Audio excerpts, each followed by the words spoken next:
So welcome everybody, welcome to one of our Dragon Co-working events. It's nice to see some new guys that I don't know the names of, so welcome to you. So Dragon Co-working, we're a Rochester-based co-working space that myself and Emily are a part of. And we're here for all these people that have been fed up of working at home, people that have large businesses that used to travel up to London, plus freelancers and people that have started up their own businesses. So we'll be sending out a little email after this as well. So if any of you guys are local to Medway, you'll be more than welcome to come down and spend a free day with us at the co-working space. So straight on to podcasting. The reason we're doing a podcasting event today is that people keep asking us about podcasting. And when Emily joined the co-working space, straight away I thought she's going to be the ideal person to come and talk to us about podcasting and how you get started with it. It sounds really easy, but actually there's lots of pitfalls and things that can go wrong. And why should you start podcasting in the first place? So they're all questions that we're going to ask. One of the reasons we're doing it as well is Dragon Co-working are at the moment building it was called a podcasting room, but we've now changed it to a media studio. It's a very grand name for a room that's got lots of foam on the walls and some microphones and things like that. But that's coming in next year, 2022. I'm sure Emily might just touch on that as well. So without me waffling any longer at all, I shall hand it over to Emily and we're going to be talking about practical podcasting.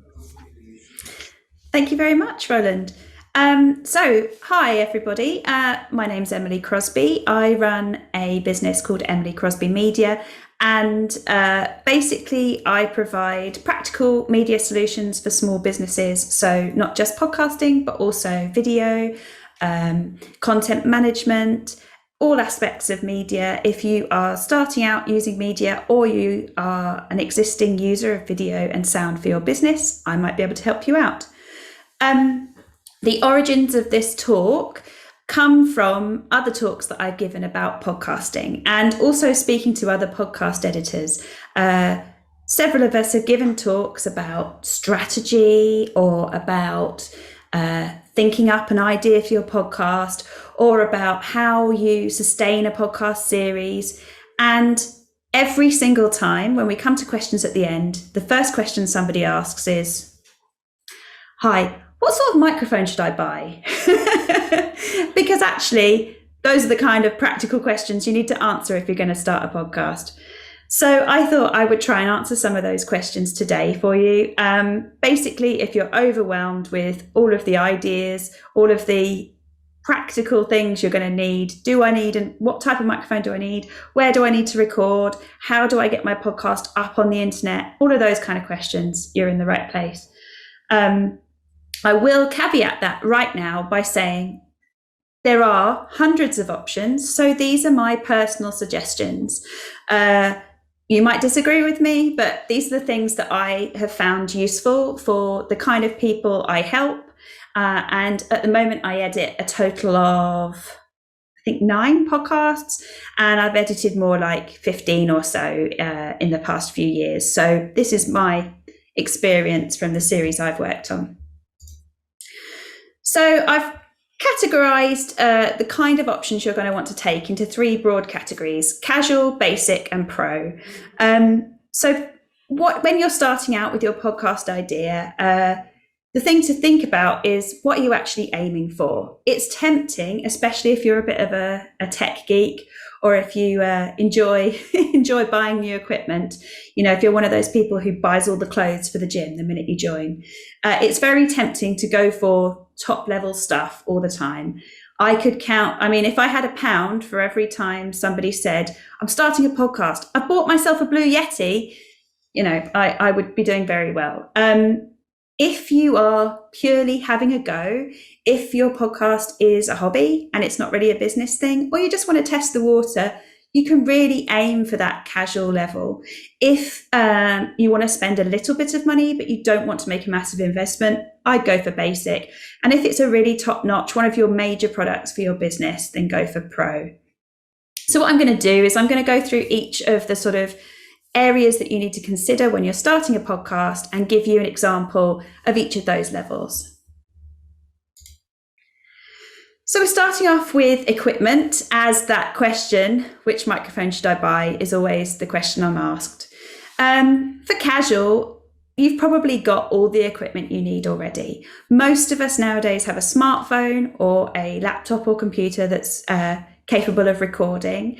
And you've probably got either earbuds, headphones like this. You might even have a gamer headset if you've ever done any sort of online gaming. Something like that is plenty if all you want to do is start off on a casual basis. Now, if you're going a little bit higher than that and you want to spend some money, particularly if you're doing this for your business and you want to invest a little bit, I'd go for a basic equipment setup.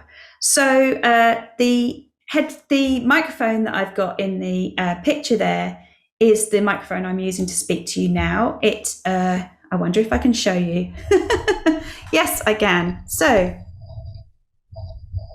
here's my little mic, and it's just sat on a desktop stand at the moment. But if I'm recording for a podcast, then I would use a boom stand, which just comes into shot here, which is exactly as you'll see in the picture there. The important thing to think about.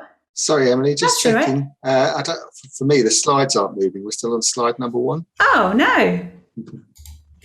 Let me see. That's it. That's better, yeah. So there you number go. 3 now. Okay, sorry about that. So now you've got the right picture. We're on basic in this middle section. I think I minimized the screen. Never touch things once you've set up. So basic.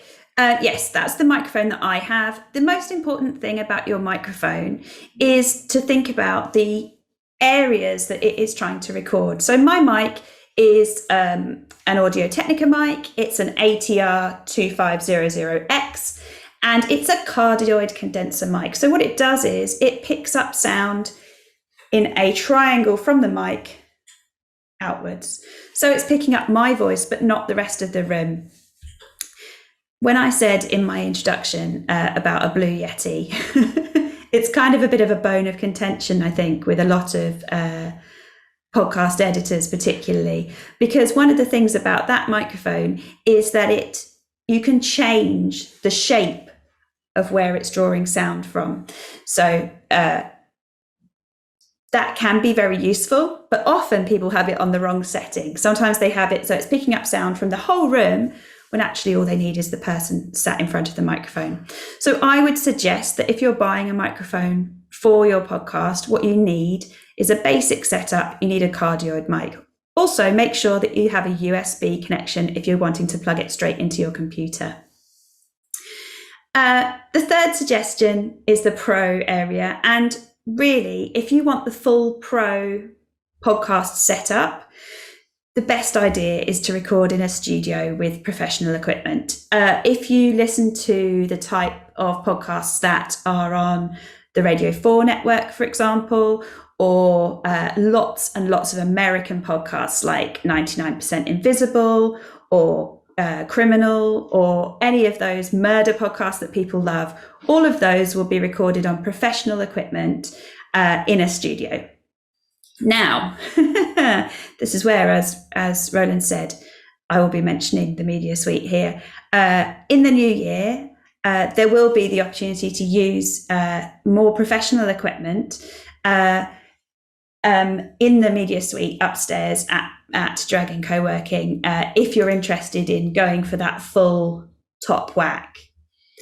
Okay, let's see if the slides change this time. Woohoo, they did. Okay. The next area I wanted to talk about is space. This isn't something that a lot of people consider, but I think it's really important if you want to get decent sound.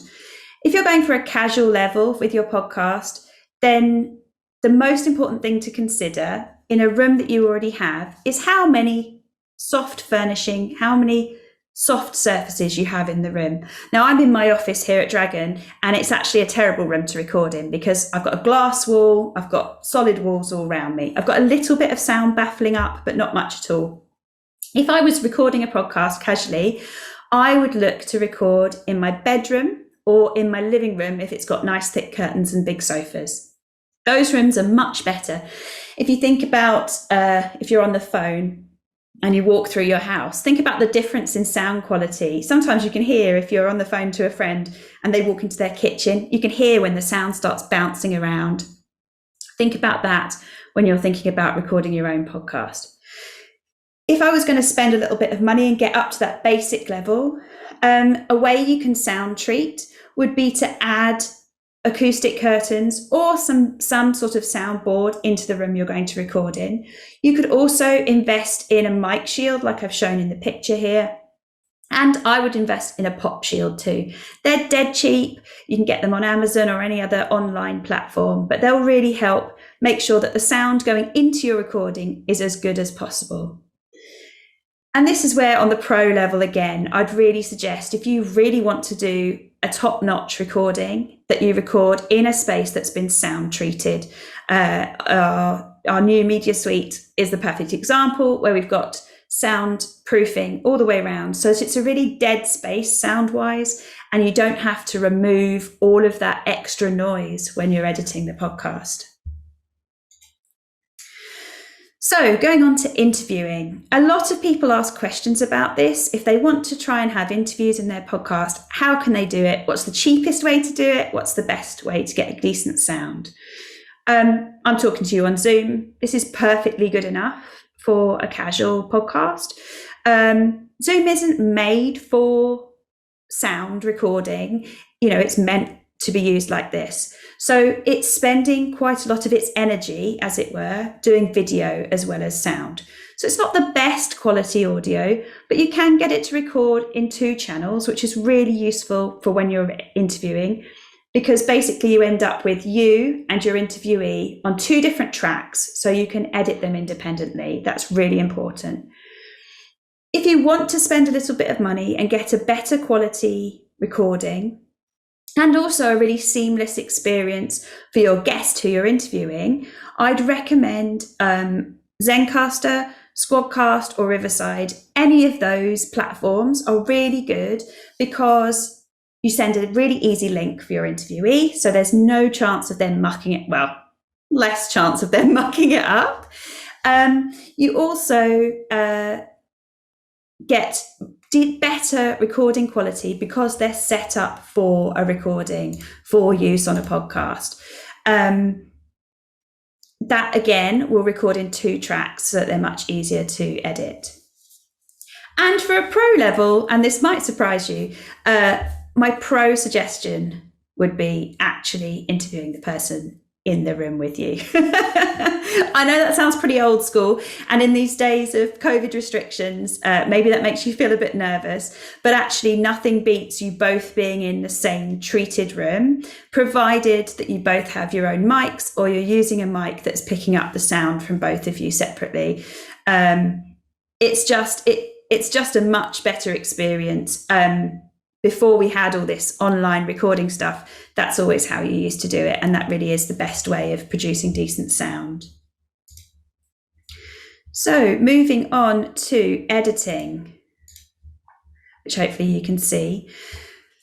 From a basic level, there are podcasting apps with which you can do some basic editing. So both Descript and Anchor allow you to edit within them using the words that you've spoken. So Descript will create a transcript, and you can then go through and remove the ums. You can delete a whole section if you like, and it will delete that bit within your recording. In Anchor, you can chop and change bits of a recording that you've entered into the app. Both of these are useful, especially I would say if you've got a scripted podcast where you roughly know what you want to take out. I wouldn't recommend them for big, long, discursive interviewing podcasts, just because it's quite hard to listen to sometimes because the cuts are very blunt. If you're going to do basic editing yourself, you might well find that you already have, if you're a subscriber to Creative Cloud, that you already have Adobe Audition. This is one of the sort of starter level editing suites that a lot of people use. The other option, if you don't already pay for Adobe, would be Audacity, which is a free open source editing suite.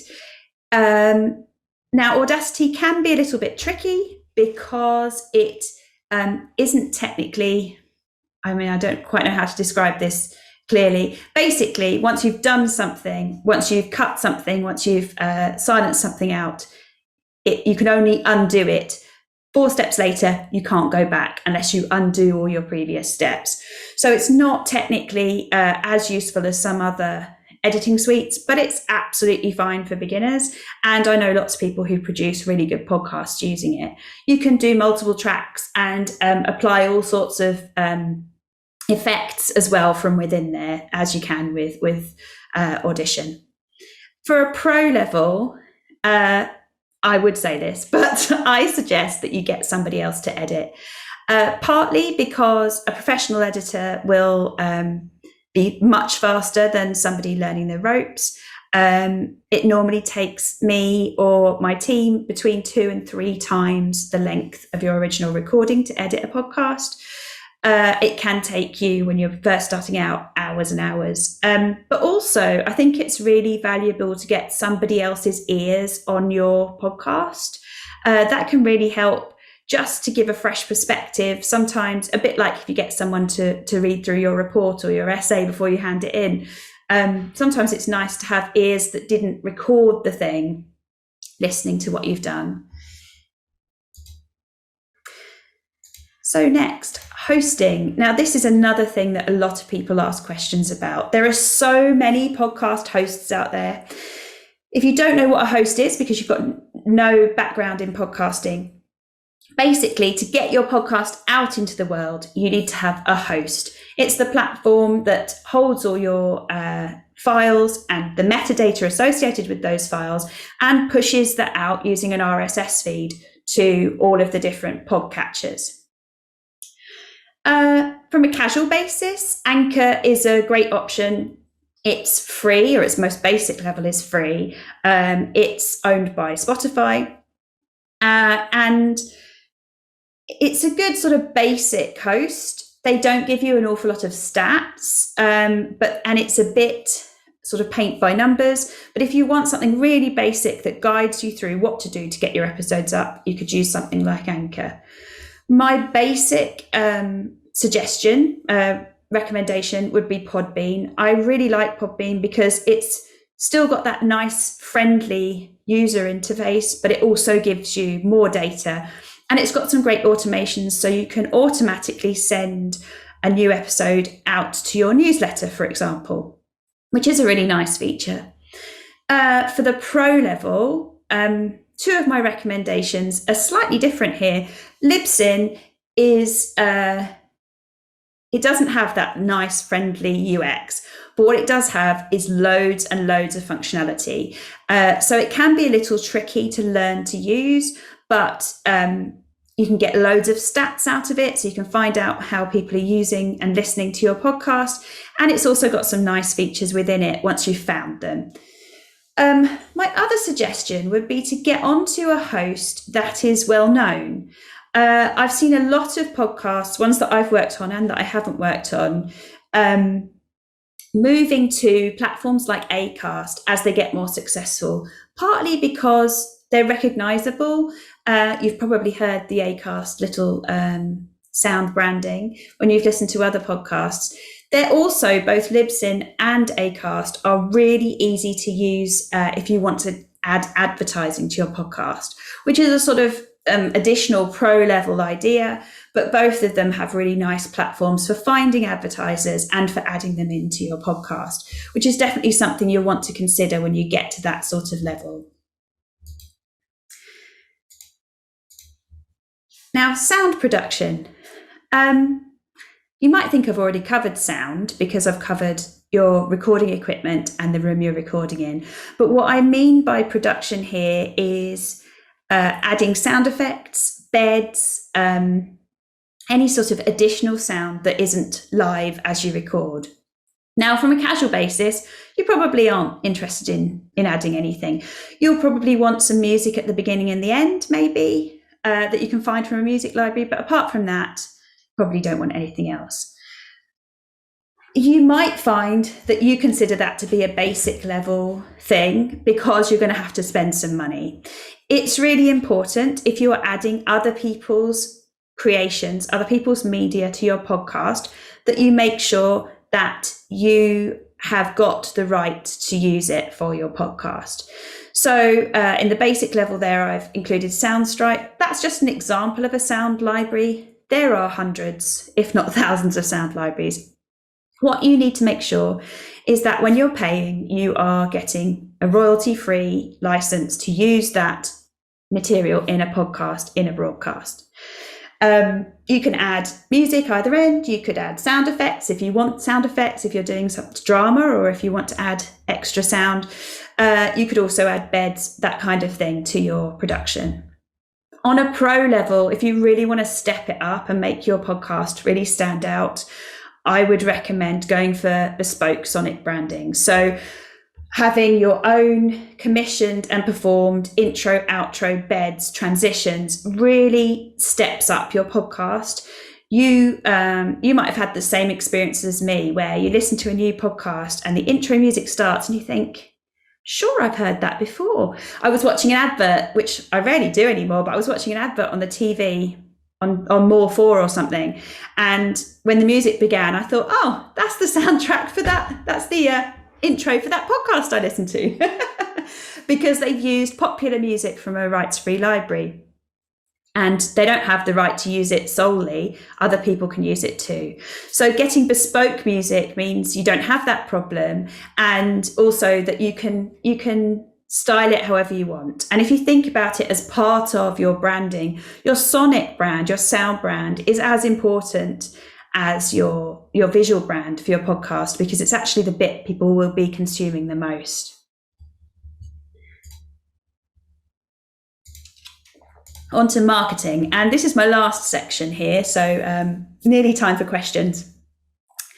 Marketing is a thing that a lot of people overlook when they're creating a podcast, but actually I think it's really important. From a casual basis, you can probably get away with marketing your podcast to your existing audience by using your own socials, so posting about it on Twitter, on Facebook, wherever.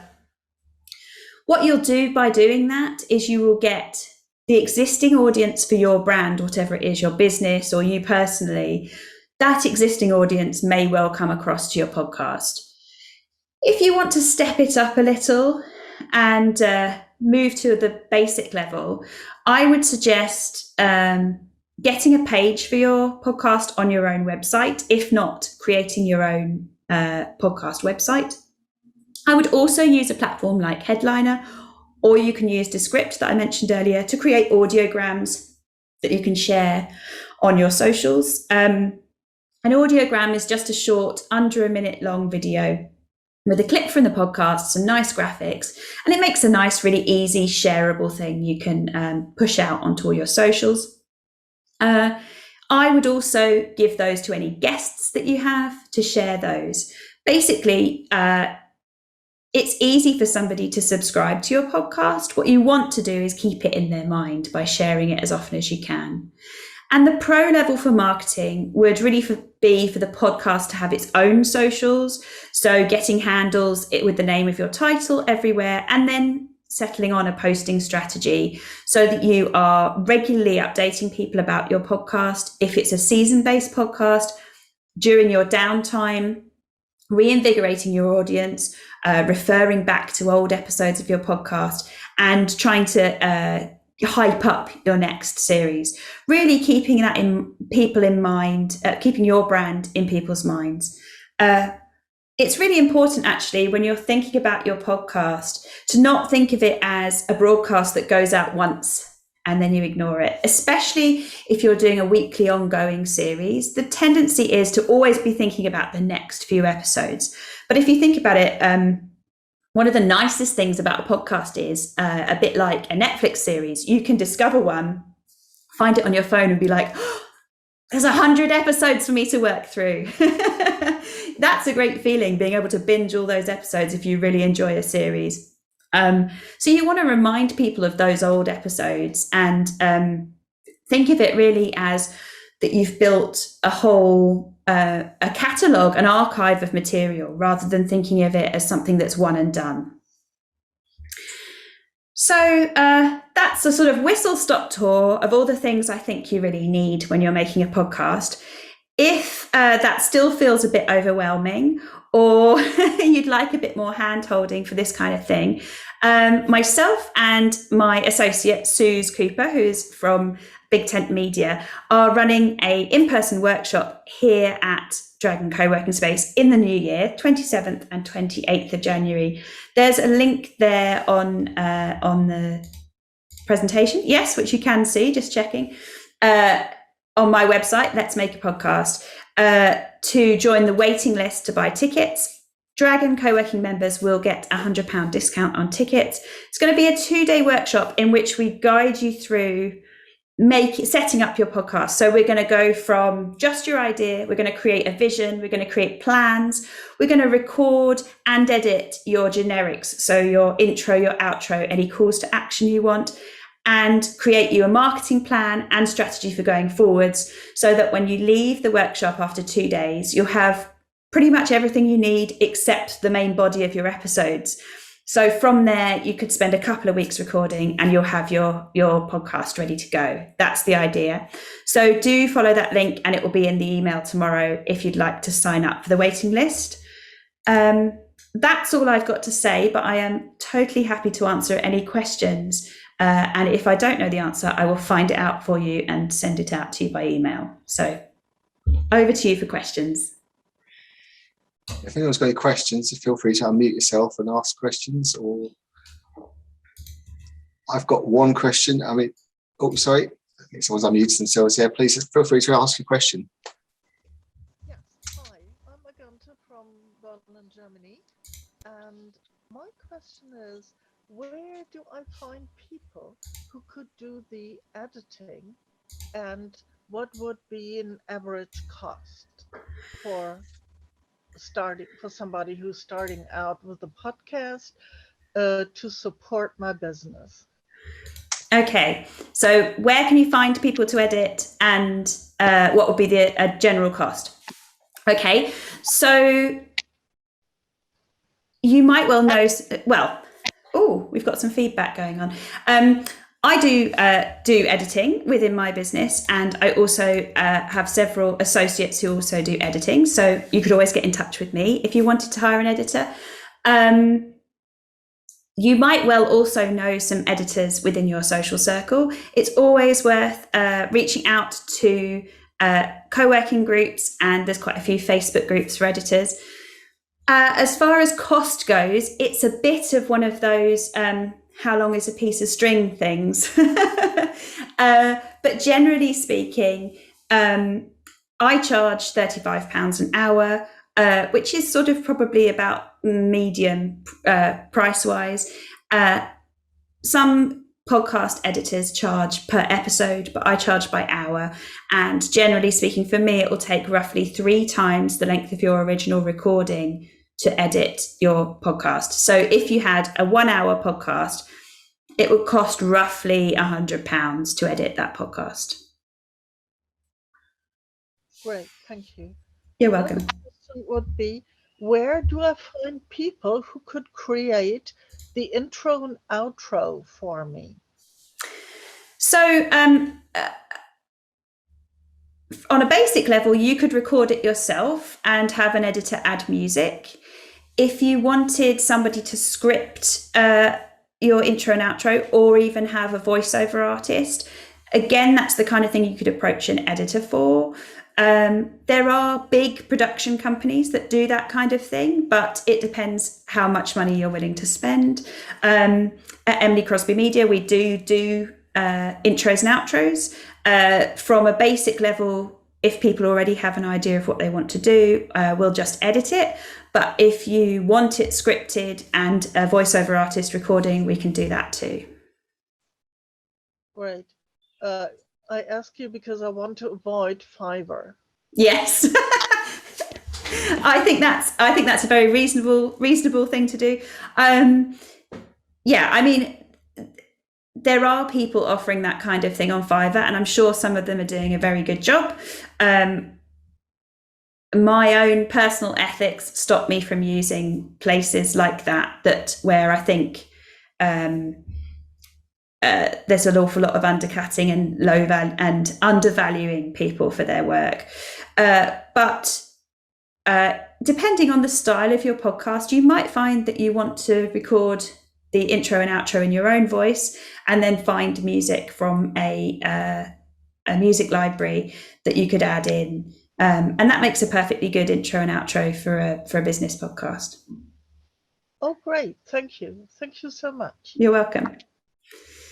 So thank you for the questions. Yeah, has anybody else got any questions they'd like to ask? Hi, I actually had a question about, you mentioned the platforms that essentially like take the podcast and like send it out to the platforms that actually like post a podcast. And you mentioned that when some podcasts get a little bigger, that they switch over to a different platform. I was wondering at least if you have experience with it, like when you switch over to a different platform, how does that affect the content that was posted through the older platform? Would you have to repost that content, or is there ways to just switch it over sort of naturally? So most podcast hosts allow you to migrate from an old platform to their platform. I've helped a couple of clients do that, especially people who started out on SoundCloud, which isn't really ideal for podcasts. So if you were moving to something like Podbean or Acast or someone like that, most of them have a sort of how-to somewhere buried in their FAQs. And normally what you'll do is you'll import your existing archive, so all your previous episodes, into the new platform. And then you'll point your RSS from your old platform to a new RSS feed. So everybody who's already subscribed to your podcast will get redirected to the new platform. And then eventually, after a couple of weeks, once everybody's podcatchers have updated, you'll cancel your old subscription and everybody will be going from your new RSS. It's a little bit fiddly, but it's actually quite an easy job. And they've all got protocols set up so that you can transfer relatively smoothly. All right, thank you. You're welcome. That was a great answer. Thank you. Any other questions that you'd like to ask? I've got one for you, Emily. So setting up a podcast, it seems extremely hard. You've got to put a lot of work into it for your script. You've got to find your guests. You've got to you've got to do a lot of prep beforehand. So what are the key questions? We did touch on this earlier slightly. What are the key questions people should be asking themselves before they commit a lot of time, effort and money to actually doing a podcast in the first place? That's a really good question. And it's something I've been focusing on much more in the past year, actually, because, I mean, let's face it, there's millions of podcasts. And I can't remember the statistic now, but I think it was something like if you get to 10 episodes, you're in like the top 20%. So there are lots of podcasts that start and then stop because people run out of money or run out of interest, run out of time, whatever. I think there are two things really that I would think about. I would think about whether your idea is a podcast. If you are running a business and you want to promote your business, is a podcast the right way to do that? Would it be better for you to sponsor another podcast or be a guest on somebody else's podcast or lots of other people's podcasts? What are you actually trying to do? But if you have an idea that works within a podcast format, that is something you could explore at something like my workshop or by doing a strategy session, a Let's Make a Plan session. If what you've got is a podcast, it's really important, especially if you're doing it for your business, to think about what are the things that I will know in a year's time if I've hit those, that my podcast is a success. And that really looks like different things for different people. So perhaps you wanted to raise awareness of a particular product you've got. When you're creating your podcast, you need to bear that success point in mind so that in a year's time, you know you've actually reached it, right? So if I want to promote my new journal that I've created, am I mentioning it in my podcast? Have I got easy links? Have I got hashtags? Have I got people sharing that stuff spoken about in my podcast that is then actually going to create awareness? Similarly, if, is it still fun? Did I set it up because I thought it would be a fun idea? Am I still enjoying it, right? Have I planned it properly so that I will be able to enjoy it rather than it becoming a chore? Success doesn't necessarily look like having made a podcast every week for a whole year. What you might have is the idea for a really nice 12 episode series that you can then use and reuse in other contexts. Thinking about what success will mean for your podcast. Does it bring in direct clients? That's possible, but probably less likely than does it get existing people knowing me, knowing my style, knowing my voice, and then helping them move further into their customer journey with me. Those kind of ideas are much harder to define maybe, but they are the kind of wins you can get from having a podcast. Excellent. Thank you very much, Emily. Has anybody else got any questions? No. Silence there. Okay, well, thank you very much, everybody, for coming on. Thank you very much for Emily. That was really, really useful, and gave us all the basics of podcasting. So we'll be sending an email out to let everyone know about Emily's podcasting course she's going to be doing, and also Dragon Co-working information about the co-working space, and that'll be there for you as well. This will be made into a YouTube video, so if you haven't already liked Dragon Co-working's YouTube channel or our Facebook page, please do that, and that'll be on there in the next sort of week or so. But thanks very much for joining us tonight, and say thank you very much, Emily. That was really, really good. And yes, I hope to see you all again soon at another Dragon Co-working event, maybe in person or online again. Thanks, everyone. Thank you. Thank you. Thank you.